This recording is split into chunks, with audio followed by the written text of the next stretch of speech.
যে গোপালগঞ্জে আরম্ভ করেছিল, ওই সময় কয়েকদিন শুনলাম বাসের ভাড়া গোপালগঞ্জ থেকে ঢাকা পর্যন্ত যদি আপনি দাঁড়িয়ে যান 1000 টাকা, আর বসে গেলে 500 টাকা। কারণ বসার মতো কায়দা আর্মি ওদের রাখে নাই। কথা বলেন ঠিক কিনা? এই জন্য আহ্বান জানাচ্ছি, পালিয়ে যে গেছে এ দুনিয়ার ইতিহাসে এটাই বলে 850 বছর আগে ওনার দাদা পালিয়েছিল, লক্ষণ সেন। কথা বলে না কেন? ওনার দাদা কথা বললাম কেন? আমার ফাঁসি চাই বইটা পড়েন, দেখেন ওনার জন্মের ইতিহাস লেখা আছে। ওনার জন্মের ইতিহাস না, ওনার বাবার জন্মের ইতিহাসও লেখা আছে। আমি মেজর ডালিম বলছি, বইটা পড়েন। আমি 5 তারিখের পরে এই কয়েকটা বই আমি সব আগা গোড়া শেষ করে দেখেছি। আল্লাহ, আমরা ভাবি কি আর আসলে হয়েছে কি? আন্দাজে মুসলমান বললেই হবে। এই জন্যে বলছি 850 বছর আগে ওনার পরদাদা দাদা যারা পালিয়েছে, লক্ষণ সেন সেই রাস্তা ধরেই পালিয়ে গেল। পৃথিবীর ইতিহাস পুরা পাল্টিয়ে দিয়েছে। 350 জন এমপি একবারে পালিয়ে যায়। সারা পৃথিবীর 257টা রাষ্ট্রে আমি পাইনি, এই বাংলাদেশে দেখলাম। শুধু পার্লামেন্টের যারা মেম্বার এরাই পালিয়ে যায়নি, জাতীয় মসজিদের ইমাম পর্যন্ত পালিয়ে গেছে। কি আশ্চর্য বলেন তো, ইমাম সাহেবও পালিয়ে যায়। কিছুদিন পরে এসেছিল আবার জোর করে ইমামতি নেওয়ার জন্য, জনগণ জুতা পিটা দিয়েছে। পরের দিন দেখলাম স্ট্যাটাস দিয়েছে ফেসবুকে, জনগণ আমাকে জুতা দিয়ে পিটিয়েছে কিন্তু আমার গায়ে লাগেনি। ওরে শয়তান, মানুষের বিবেক মরে গেছে। ও মানুষটা কত নিচে নেমেছিল বলেন। দুনিয়ার স্বার্থে এই লোকটা নৌকা মার্কা নিয়ে দাঁড়িয়েছে। আমার মনে হয় লোকটা যদি কুকুর মার্কায় দাঁড়াইতো তাও পাস করত। কারণ মার কাটা আল্লাহ এত বেশি ঘৃণিত বানিয়ে দিয়েছে, পায়খানার দিকে মানুষ এখন তাকায়, তাও নৌকার দিকে তাকায় না। তাকায়, এখন চড়া লাগবে মাঝে মাঝে বন্যা হলে। এই কারণে যারা এখন চড়তে যায় তারাই ধরা খায়। এই যে দরবেশ নৌকায় করে পালিয়ে যাচ্ছিল, সাবধান। এই জন্য নৌকা যখন ডুবে গেছে ও ছাতা আর মনে হয় কিয়ামতের আগে উঠবে না। কারণ দুনিয়ার ইতিহাসে এইটাই আমরা পড়েছি, কোন স্বৈরাচার যদি একবার পালিয়ে যায় ও জীবন থাকতে আর ফিরে আসে না। কারণ ও জানে আমি গেলেই মারা পড়ে যাব। জনগণ যেভাবে ফুসে আছে, ওই দিন যদি আর 5 মিনিট সময় পেত, আমার মনে হয় এতদিন কব্বরে পাঠিয়ে দিত। হায়াত আছে বলে বেঁচে আছেন, কিন্তু সারা জীবনে এখন যতদিন আছেন অপমানের জীবন নিয়ে থাকা লাগবে। আমাদের শিক্ষা নেওয়া দরকার এখান থেকে, আমরা যেন জালেম হয়ে না যাই কোনো দিন। যদি আমরা কেউ জুলুমকারী হয়ে যাই, মাজলুমকে আল্লাহ তো ক্ষমা করে দেবে, কিন্তু জালেমের জন্য আল্লাহ নিজে মামলা দেবে। এটা আছে সূরা শুরা 25 নম্বর পারা 6 নম্বর পৃষ্ঠার 12 নম্বর লাইনের 42 নম্বর আয়াতের প্রথম অংশে আছে, ইন্নামাস সাবিলু আলাল্লাযিনা ইয়াযলিমুনান নাস। অবশ্যই আমি আল্লাহ নিজে মামলা দায়ের করব তাদের বিরুদ্ধে যারা মানুষ হয়ে মানুষের উপরে জুলুম করেছে। 15.5 বছরে যে জুলুম হয়েছে এটা ওয়াজ করা লাগবে আরো জোরে। সুতরাং 1628টা চেয়ার ছিল এই দেশে, মেন চেয়ার। শাহ আলম ভাইয়ের চেয়ার না, এই চেয়ার না। যিনি পালিয়েছে তাকে থেকে শুরু করে থানার শিবগঞ্জের ওসি পর্যন্ত 1628টা চেয়ার ছিল মেন দায়িত্ব পালন করার জন্য। আর এইগুলো যারা ঘোরাফেরা করে এরাই দেশ চালায়। এই মানুষগুলোর প্রত্যেকটাই ছিল জালেম আর জালেমের সহযোগী। কেউ ডাইরেক্ট, কেউ ইনডাইরেক্ট। এই কথা বলেন না কেন? এদের বিরুদ্ধে মামলা হামজার, বলুন শাহ আলমের, কার? আমরা অত্যাচারিত হয়েছি, আমরা যদি কিছু নাও বলি আল্লাহ আপনার বিরুদ্ধে মামলা দেবে। কারণ এই দেশের 1628টা চেয়ারের যারাই ছিল তারা আল্লাহর মামলার আসামি। আপনি শব্দটা খেয়াল করছেন? কত ওজনওয়ালা! আল্লাহর মামলার আসামি এরা। বাদী যত বড় হয় মামলা তত কঠিন হয়। বলেন, এরা আল্লাহর মামলার আসামি। এটা দুনিয়াও শেষ, জালেমদের আখিরাতও শেষ।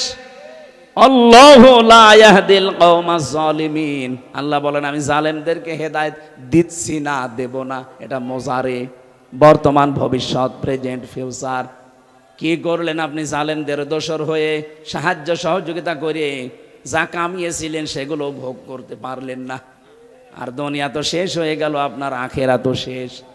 আপনি তো ছোটখাটো কোনো বাদীর আসামি না, আপনি সরাসরি আল্লাহর মামলার আসামি। আপনার দিকে তাকিয়ে এখন আফসোস হয় মাঝে মাঝে, কি করলেন আপনি? আমাদের জীবনের দিকেও একটু খেয়াল করা দরকার। আমি আমার ইমান থেকে বলছি, এখানে যারাই আমরা আছি 200 বছর পরে যদি এই জমিনে কেউ আমরা ঘুরে আসি, আমার নিজের বাড়ি, বানানো বাড়ি, আমাকে আমার নাতি ছেলে তারা উঠতে দেবে না। বলেন তো দুনিয়াটা কেমন? এই বাড়ি ঘর জমি জায়গার জন্য এমন কোনো কিছু করি নাই, সব আমার জীবনে ছিল, সে বৈধ অবৈধ বলেন। অথচ মাত্র 200 বছর পরে এখন ফিরে আসবেন, আপনাকে আপনার ছেলের ছেলের ছেলে 3 পুরুষের পরে আর তারা চিনবেও না, উঠতেও দেবে না। কোরআনে কারিমে আল্লাহ আমাদেরকে কথাটা বারবার আমাদের বিবেকের কাছে ধাক্কা দিয়েছেন। আমাল হায়াতুদ দুনিয়া ইল্লা মাতাউল গুরুর। ও পৃথিবীর বান্দা বান্দিরা, একটু বিবেকটা কাজে লাগাতে পারো না? দুনিয়ার জীবন কিন্তু ধোঁকা। তোমার মা বাবাও ধোঁকা, সন্তান ধোঁকা, স্ত্রী ধোঁকা। দুনিয়ায় একটু ভান করে থাকো, দেখো চোখ বন্ধ করে সব ধোঁকা ধরা পড়ে যাবে। সুতরাং আমরা যেন পাগলামি না করি কেউ। বিশাল ধোঁকা আমাদের সামনে যেটা দেখা দিচ্ছে এখনো আছে, এই ধোঁকায় পড়ে আমি আমার আখিরাত নষ্ট কোনো করতে পারি না। আমার আখিরাত যেন আমার সামনে 1 নম্বরে থাকে, এই দুনিয়া যেন আমার পেছনে থাকে। তাহলে আখিরাত যদি কেউ 1 নাম্বার বানায়, দুনিয়া আমার আল্লাহ তার কপালে যা আছে এমনি দিয়ে দেবেন। আমরা কি আখিরাত সামনে রাখতে রাজি আছে? বলেন বলেন। আমার এবার তেলাওয়াত কি তো আয়াত সূরা আরাফ 179 নম্বর আয়াত। আজকের আলোচনার বিষয় যেটা বলেছিলাম, নাম হচ্ছে বিবেক। নাম কি? এটা যাদেরকে আল্লাহ দিয়েছেন, এই বিবেক যাদের কাছে লাগে না, একেবারে অ্যাক্টিভ হয়ে মিশে যাবেন কোরআনের সাথে। আল্লাহ পাক বলেন ওয়ালাকাদ যারানা লিজাহান্নামা কাসীরাম মিনাল জিন্নি ওয়াল ইনস। অধিকাংশ মানুষ আর জিন জাহান্নামে যাবে, এই জন্যই তাদেরকে বানিয়েছি। কে বলছেন? প্রশ্ন আসতে পারে, তাহলে আমার দোষ কে? অধিকাংশ মানুষ আর জিন যদি জাহান্নামে যায়, তা আমার কি দোষ? হ্যাঁ, এখানে আল্লাহ 3টি ইন্দ্রিয় শক্তির কথা দিয়েছেন। যাদের ভেতরে এই 3টা আছে, যদি কাজে না লাগে সে জাহান্নামে যাবে, যার কাজে লাগবে সে জান্নাতি। একেবারে কাটছাট সহজ কথা। 1 নম্বরে লাহুমা কুলুবুল লা ইয়াফকাহুনা বিহা, যাদের কলব আছে কিন্তু চিন্তা ভাবনা নেই। এই যে আপনাকে বিবেক আল্লাহ দিয়েছেন, কিন্তু বিবেকটা আপনি কাজে লাগান না। বিবেক কাজে লাগাতে পারলে আপনি রাস্তা হারাবেন না, রাস্তা পেয়ে যাবেন। একেবারে গোড়াতে শিকড়ে আল্লাহ হাত দিয়েছেন আমাদের। হালাতা আলাল ইনসানি হিনুম মিনাদ দাহারি লাম ইয়াকুন শাইআম মাযকুরা। আল্লাহ পাক বলেন, হামজা একটু কি খেয়াল করো না, বিবেকটা কাজে আমার লাগে না, যে তুমি জন্মের আগে উল্লেখ করার মতো কিছুই ছিলে না। আমার এই যে 33 বছর বয়স, এখন 34 বছর আগে হামজা নামে আমার বংশে যেহেতু কেউ ছিল না, আমার বংশে আমার এই রিয়াজ এবং ফিরোজা, এই মাধ্যমে আমি দুনিয়ায় আসলাম। কেউ আলোচনাও কোনো দিন করেছে যে এখানে হামজা নামে একজন এসেছে? মাত্র 34 বছর আগে। আল্লাহ পাক আমাকে এটা স্মরণ করাচ্ছেন কেন? কারণ একটা দুর্বল জায়গায় আঘাত দিয়েছেন আমার। আমি তখন কিছুই ছিলাম না, নেই থেকে আস্তে আস্তে আমার আল্লাহ আজ হামসা বানিয়ে চেয়ারে বসিয়েছে। এখানে মা বাবার দায়িত্ব শুধু বিছানায় থাকা, বাকি যা করার কে করেছে? একটু বিবেকটা এদিকে কাছে লাগাতে পারেন না? আল্লাহ আমাদের একটা স্মরণের মাধ্যম দিয়েছেন এইভাবে, ফালিয়ানজুরিল ইনসানু মিম্মা খুলিক খুলিকা মিম্মা দাফিকি ইয়াখরুজু মিন বাইনিস সুলবি ওয়াত তারাইব। মানুষকে একটু নজর করে দেখে না যে কি দিয়ে তারে বানালাম? বাবার স্ফলিঙ্গ দিয়ে দ্রুত গতিতে বের হয়ে যাওয়া ওই পানিটা দিয়ে, যেটা একবার বের হয়ে শরীর থেকে গোসল ফরজ হয়ে যায়, যে পানির ছাড়া পৃথিবীর কোনো মার্কেটে 4 আনাও দাম নেই। কথা বলেন না কেন? কেউ ফ্রি দিলেও আপনি নেবেন না। এরকম একটা না পাক দুর্গন্ধযুক্ত পানি দিয়ে আল্লাহ আমার অস্তিত্ব আরম্ভ করলেন। আল্লাহ পাক বলেন এই পানিটা যখন মায়ের রেহেমের ভেতরে যায়, বাবার মাকে দিয়ে আমি আল্লাহ এই 2টা না পাক পানি এক জায়গায় 4 8টা জিনিস বানাই। চুল, রগ, হাড় আর পর্দা, রক্ত, গোশত, চর্বি আর চামড়া। বিজ্ঞান ভিত্তিক আলোচনায় যখন তাফসীরগুলো আমি মিলিয়েছি দেখেছি, হ্যাঁ এই 4 8টা জিনিস এক। আল্লাহ পাক বলেন মানুষ বানাতে কমপক্ষে 13টা উপাদান লাগে। 13টা বিষয় এক জায়গায় না হলে দুনিয়ায় আপনি আসতে পারবেন না, আসলেও অপূর্ণাঙ্গ হয়ে আসবেন। 4 8টা নাই, আপনার মার বাবা 2 জনেরটা নিয়ে বানালেন, বাকি 5টা এখনো 13 হতে কয় লাগে? এই 5টা আমার আল্লাহ নিজের রব নামের কারণে দিয়েছেন। ওয়াজআলা লাকুমুস সামআ ওয়াল আবসারা ওয়াল আফইদা। আল্লাহ বলেন শ্রবণ শক্তি, দর্শন শক্তি, বাক শক্তি, আকেল শক্তি আর ঘ্রাণ শক্তি, এর ভেতরে যদি একটাও তোকে কম দিতাম দুনিয়ায় আসতে ঠিক, কিন্তু অপূর্ণাঙ্গ হয়ে। যদি বাক শক্তি না দিতাম কথা বলতে পারতে না। বিজ্ঞান এখন প্রমাণ করছে কয়েক ইঞ্চি জায়গায় মানুষ যে কথা বলে, এক একটা কথা তৈরি হতে 27টা ধাক্কা লাগে। কয়টা? আপনি কম্পিউটার ভেড়াবেন, আমি যা দেখিয়ে দিতে পারবো। 27টা স্তর পার করার পর একটা কথা তৈরি হয়। পৃথিবীর কেউ আপনাকে এই কথা বলার যোগ্যতা দেয়নি। দিয়েছে কে? দুঃখজনক হলেও সত্য, এই 15.5 বছরে আল্লাহর এই বাক শক্তি জালেমরা কেড়ে নিয়েছিল। ওরা বন্ধ করে দিয়েছিল আমাদের কথা বলার যোগ্যতা। কথা বললেও বলতে পারতাম না। কথা বলেন না কেন? কথা তো বলবো আমার মনে যেটা আছে, যেটা বৈধ কথা ওইটা, অথচ আমাদের কণ্ঠনালী চেপে ধরতো। আমরা চাই কিয়ামতের আগে আমাদের এই বাক শক্তি কেউ যেন রুদ্ধ করে দিতে না পারে। কথা বলেন। আমার এই অধিকার আমার আল্লাহ দিয়েছেন, আপনি কেন বন্ধ করলেন? কোরআনে কারিমে আল্লাহ যত বড় বড় রহমতের কথা তিনি জানিয়েছেন, তার ভেতরে 4টার কথা সবচাইতে বেশি জানিয়েছেন। 1 নম্বরে আর রহমানু আল্লামাল কোরআন খলাকাল ইনসানা আল্লামাহুল বায়ান। আল্লাহ পাক বলেন আমি যে রহমান, আমার দয়া দেখতে চাও, পৃথিবীর সবচাইতে বড় দয়া কোরআনে কারিম তোমাদেরকে দেওয়া। লক্ষ লক্ষ নবী পাঠিয়েছিলাম দুনিয়ায়, কোন নবীকে আমি আল্লাহ কোরআন দেয়নি, তোমাদেরকে দিয়েছি। এটা আমার বড় নিয়ামত। এটাই শুধু না, আমি তোমাদেরকে মানুষ বানিয়েছি। মায়ের পেটের ভেতরে আমি আল্লাহ নিজে তোমাদের মানুষ বানিয়ে শেষ করে দেইনি, কথা বলার যোগ্যতা দিয়েছি। এই যে কথা বলতে পারা কত বড় নিয়ামত। এই আয়াতের ব্যাখ্যায় হাদিস এসেছে, বিশ্বনবী জানিয়েছেন।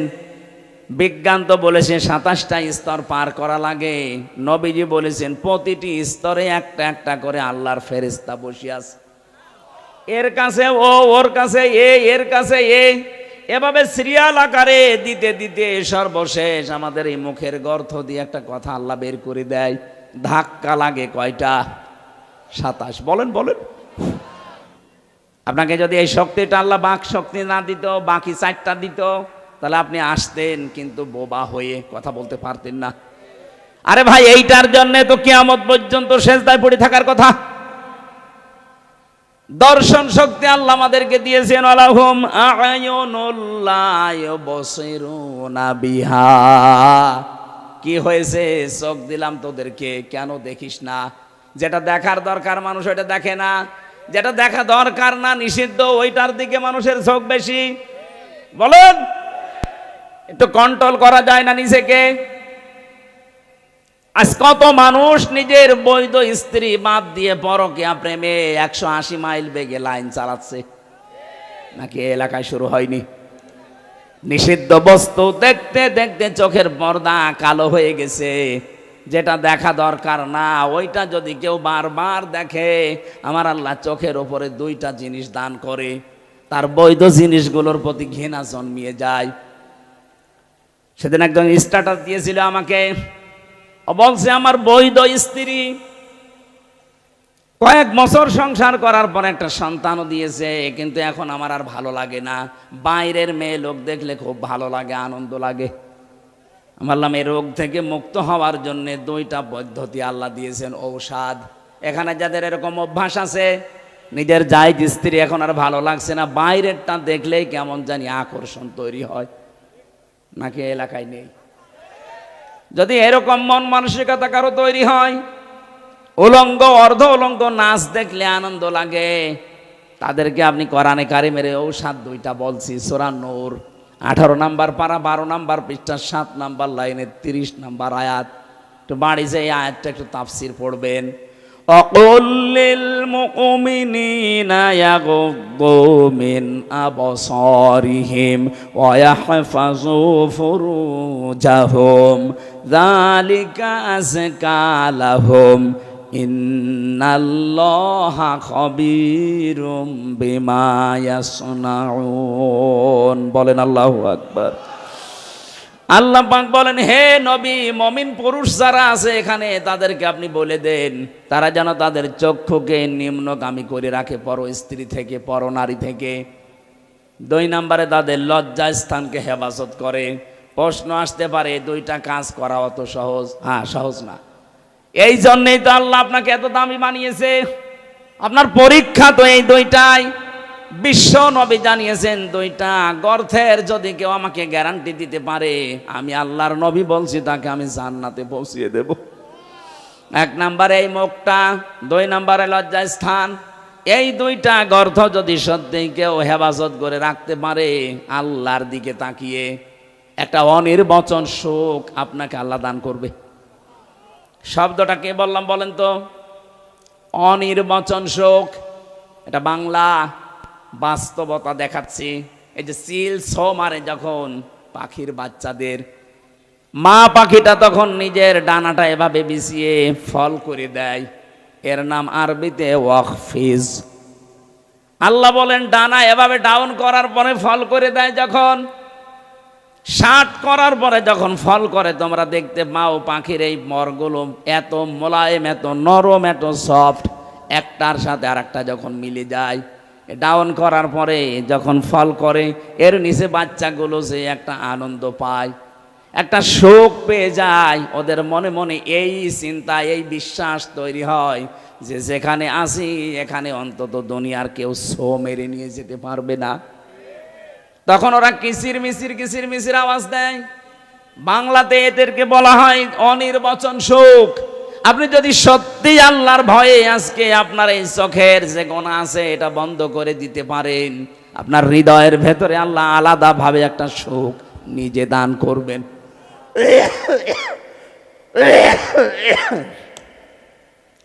বগুড়াবাসী এই জন্য এখনই এই মুহূর্ত থেকে এই মাহফিল যদি সাকসেস করতে চাই, শুধু সুন্দর করে সাজানোই না, এটা বাড়ি নিয়ে যাওয়া লাগবে। যাদের মোবাইলে এমন দৃশ্য তৈরি করা আছে, ডিলিট করেন। যেটা নিচে দেখলে আনন্দ পান, অন্য দেখলে আপনার লজ্জা লাগে। এরকম দৃশ্য নেই? এই কথা বলছেন এখানে? এইরকম দৃশ্য যাদের আছে, নিজে দেখলে খুব আনন্দ লাগে, মজা লাগে, অন্য কেউ দেখলেই আপনার লজ্জা লাগে। এটা কারা? হাত তোলেন তো। এই মুরব্বী, দেখি মোবাইল, দেখি দেখি কি আছে, দেখি। কি আশ্চর্য! হ্যাঁ, দাঁড়িয়েলা মানুষ, কি রেখেছেন আপনি মোবাইলে? এক্ষণে ডিলিট করেন, আপনার ওয়াজ শুনতে আসাচ্ছে। উল্টা ফাল্টা জিনিস ডাউনলোড করে আপনি ওয়াজ শুনতে এসেছেন, এক্ষণে ডিলিট করে বাড়ি যাবে। আল্লাহ আমাদের চোখের হক আদায় করার জন্য কয়েকটা জিনিস কোরআনে কারিমে আমাদের সামনে এনে দিয়েছেন।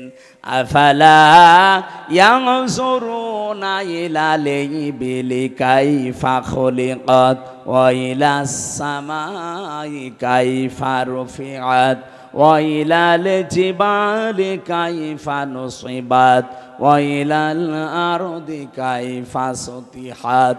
বলেন আল্লাহু আকবার। আল্লাহ পাক বলেন, ও দুনিয়ার মানুষেরা, নজর করে একটু দেখতে পারো না? চোখ দিলাম, উঠের দিকে তাকাতে পারো না? মরুভূমির জাহাজ বানিয়েছি ওইটা আমি। তোমরা একটু জমিনের দিকে তাকাতে পারো না? এটা বিছানা বানিয়ে দিয়েছি। ওই আকাশের দিকে তাকাও, খুঁটি ছাড়া বিশাল ছাদ মাথার উপরে রেখে দিয়েছি। পাহাড়ের দিকে তাকাও, পেরেক স্বরূপ পাহাড়কে আমি জমিনের সাথে গেড়ে দিয়েছি। ও বন্ধুরা, পেরেক যখন মানুষ মারে, এই যে তক্তার উপরে পেরেক মারা না নেই? এই পেরেক যখন মারে তক্তার উপরে, ওই যে সামনে একটা আল বেরিয়ে থাকে চ্যাপটা মতো, এই চ্যাপটা অংশ এতটুকু হলে ভেতরে যা গিয়েছে চ্যাপটার চাইতে 20 গুণ বড়। কথা বলেন না কেন? আপনি পেরেক যদি এইটা, আল্লাহ বলেন পেরেকের মতো পাহাড়কে জমিনে গেড়ে দিলাম, তার মানে পাহাড় যত বড় আছে উপরে চাইতে 20 ডবল নিচে আল্লাহ গেড়ে দিয়েছেন। এই যে পঞ্চগড়ের পাশে হিমালয় পাহাড়, আপনি চিন্তা করেন 36,000 ফিট, এত বড় বিশাল পাহাড় উপরে যদি থাকে, ভেতরে এরকম 20 গুণ আল্লাহ গেড়ে দিয়েছেন। আল্লাহর ক্ষমতা কি! সাথে বিশ্বাস করি আল্লাহ একজন আছে। আরে ভাই, তার ক্ষমতা কি জানেন?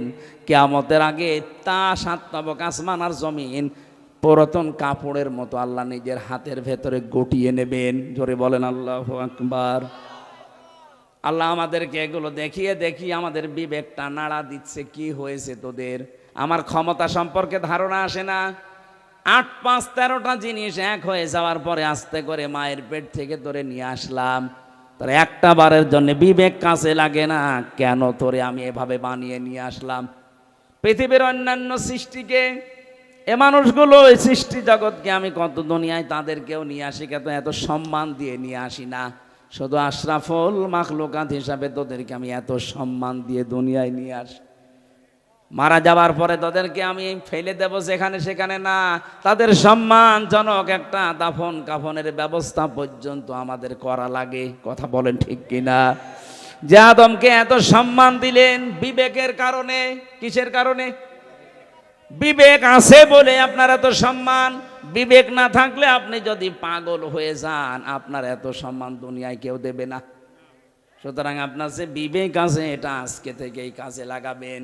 এমনকি জাহান্নামে যাবে যারা, মেন গেটে যে ফেরেশতা দাঁড়িয়ে আছে, দারোয়ান ফেরেশতা মালিক, ও জিজ্ঞাসা করবে, আলাম ইয়াতিকুম রাসূলুম মিনকুম ইয়াতলুনা আলাইকুম আয়াতি রাব্বিকুম ওয়া ইউনযিরুনাকুম লিকা ইয়াউমিকুম হাযা।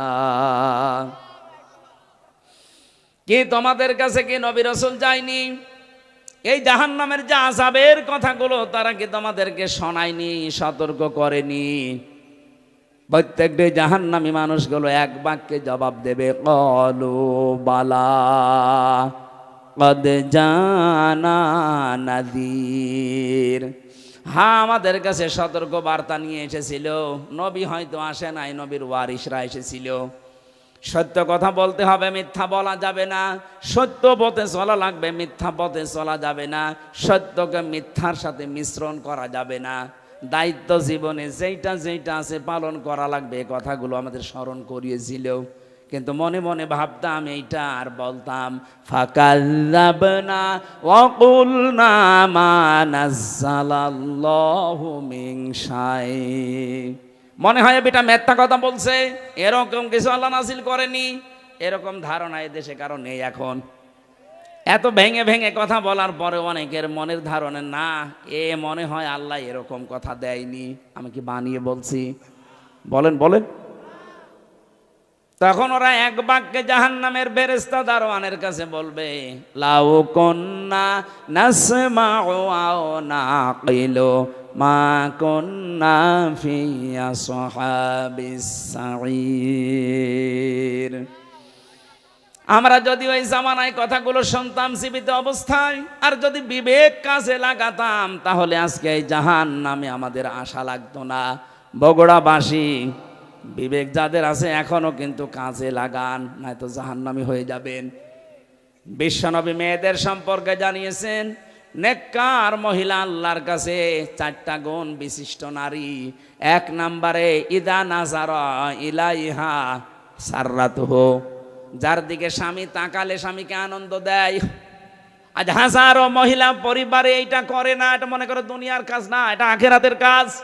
স্বামী বাইরে থেকে যখনই আসবে, আপনার কথাবার্তা দিয়ে, অভ্যর্থনা দিয়ে, ওয়েলকাম দিয়ে, ব্যবহার আচার দিয়ে, খেদমত দিয়ে, যেভাবেই হোক তার মনটা তরুতাজা করা লাগবে।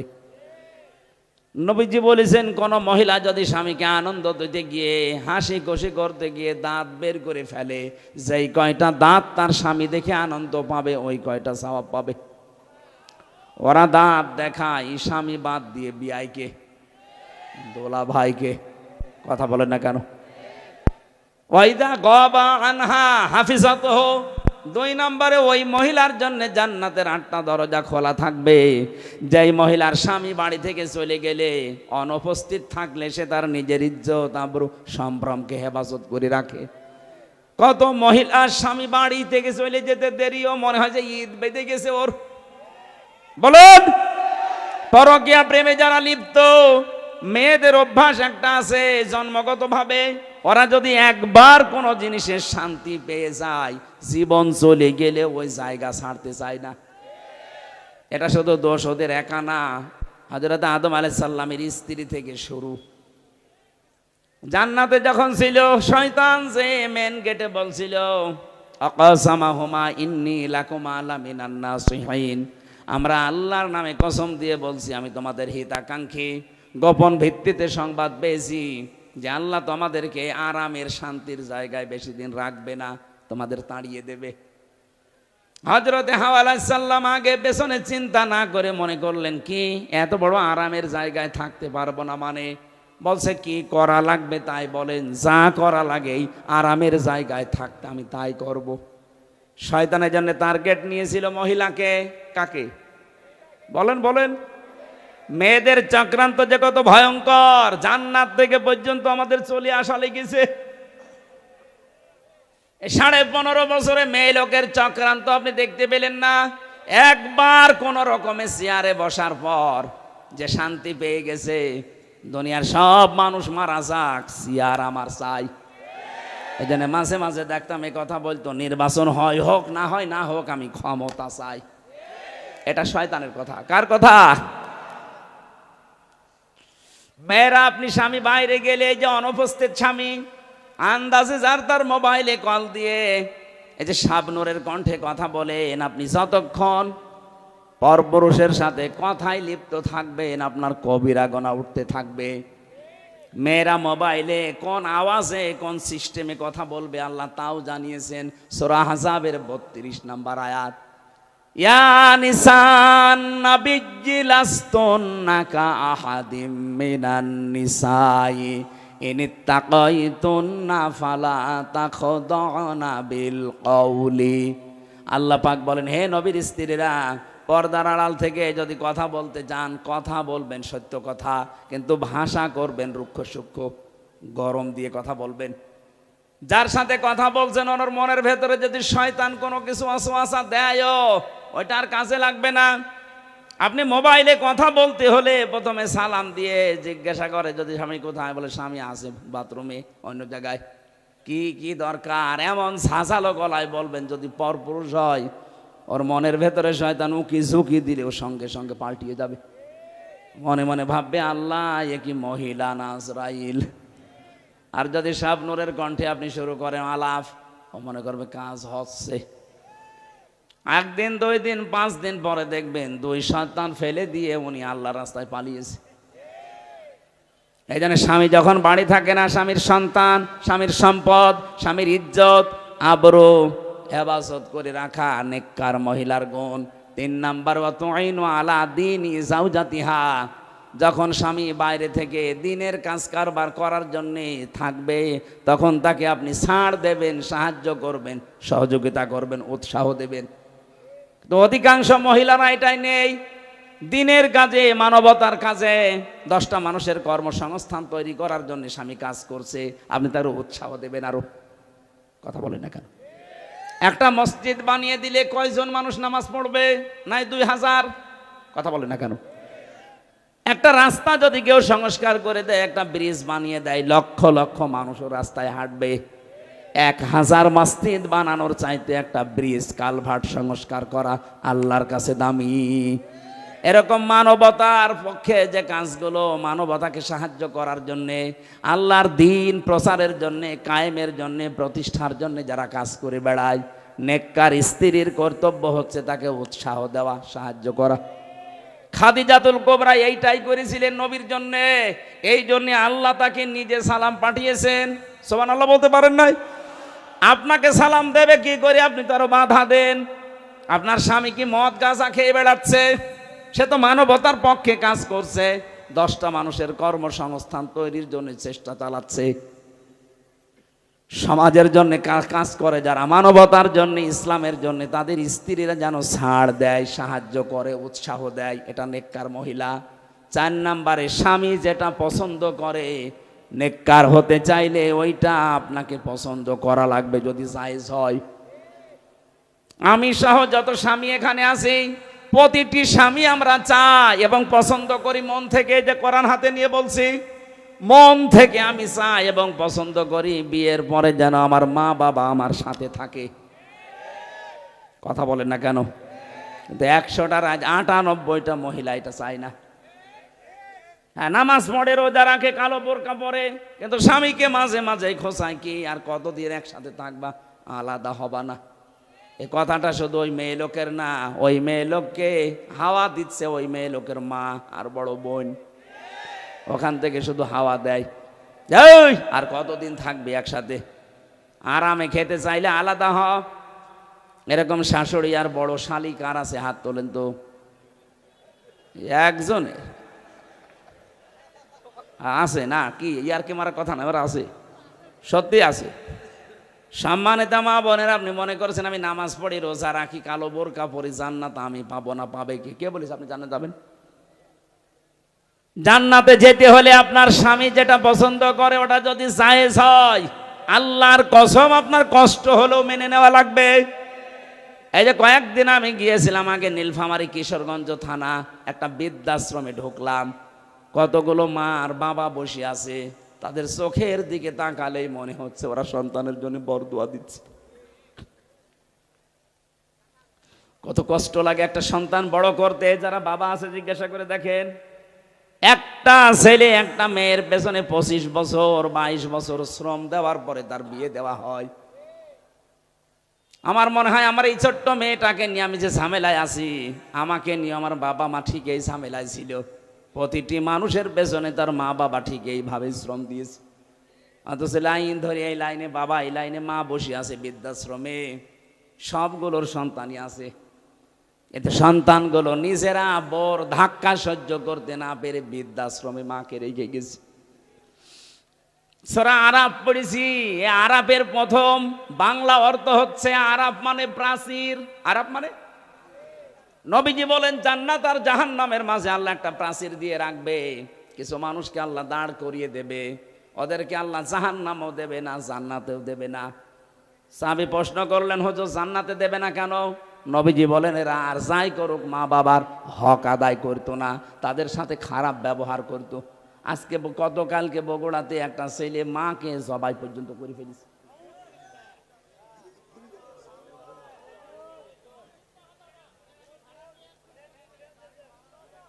সে যেই হোক, ছড়িয়েছে তো এই সংবাদ। এটা যদি নাও হয়ে থাকে, এরকম জঘন্য কাজ বাংলাদেশ সহ বিশ্বে এখন অনেক জায়গায় হচ্ছে। নিজের মাকে পর্যন্ত জবাই করে ফেলতে পারে যে সন্তান, আমার মনে হয় আরাফ নামক প্রাচীরে অলরেডি দাঁড়িয়ে আছে। সাহাবী বললেন, হুজুর ওরা জাহান্নামে যায় না কেন? বিশ্ব নবী বলেন, ওদেরকে আল্লাহ জাহান্নামে দিচ্ছে না, কারণ ওরা দুনিয়াতে দিন কায়েমের জন্য চেষ্টা করত। সুতরাং আপনার জীবনের মেন টার্গেট বানাবেন আল্লাহর দিনকে করে জমিনে কায়েম করা যায়, সে যেভাবেই হোক। পদ্ধতি যদি এই দুনিয়াতে আল্লাহর পাঠানো সিস্টেমের বাইরে যায়, ওই পদ্ধতি মানা যাবে না, যেটা জিএমবিরা করে না। ইসলাম কোনোদিন এই পৃথিবীতে জঙ্গিবাদ, সন্ত্রাসী, বোমা হামলা এটা সমর্থন করে নাই, করবেও না। এই পৃথিবীর ময়দান শান্ত রাখার জন্য আল্লাহর যে নিয়ম আছে, রসুলের দেখানো যে পদ্ধতি আছে, এইটা অ্যাপ্লাই করে যদি কিয়ামত পর্যন্ত লাগে দিন কায়েম না হয়, আপনার অসুবিধা নেই, আপনি চেষ্টা করার কারণে বেতন পেয়ে যাবেন। কথা বলেন না কেন? আমাদের চেষ্টা থাকা লাগবে। কি করে? আলা আলাহুল খালক ওয়াল আমর, এ জমিন আল্লাহ বানিয়েছে, কি করে আল্লাহর জমিনে আল্লাহর দিন এখানে দাঁড় করানো যায়। এটা আমি করতে পারলে ভালো, না করতে পারলো আমার লস নেই।